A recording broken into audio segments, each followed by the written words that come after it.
அதற்கு அடுத்தபடியா லக்ஷ்மிகள்ல 8 வகையான லக்ஷ்மிகள் உண்டு.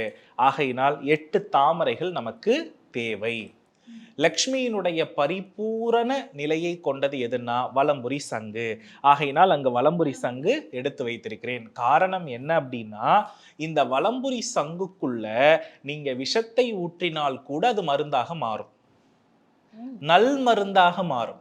ஆகையினால்தான் இன்றைக்கும் சிவபெருமான் நஞ்சு உண்டது, நஞ்சு உண்டநாதன் படம்னு போட்டு பார்த்தீங்கன்னா, சுவாமி சங்குக்குள்ள என்ன பண்ணுவாருன்னா அந்த விஷத்தை உள்ள உண்ணக்கூடிய நிலை நமக்கு தெரியும். அவருடைய உடலை இன்னைக்கும் அது கெடுக்காமல் இருப்பதற்கு காரணம் வலம்புரி சங்கு. அப்போ அந்த சங்கிற்குள் இருக்கக்கூடிய தீர்த்தம் சகல பிணிகளையும் தீர்க்கும். ஏன்னா பிணி இருந்துச்சுன்னா லட்சுமி வராதுன்னு சொல்லிட்டேன் இல்லையா?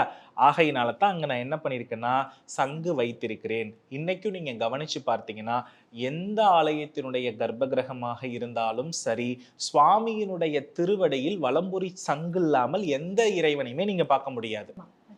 அதே போல பெண் தெய்வங்கள்ல உயர்ந்த தெய்வம், ஆண் தெய்வங்கள்ல உயர்ந்த தெய்வங்களுடைய கைகள்ல இந்த சங்கு குறியீடு நிச்சயமாக இருக்கும்.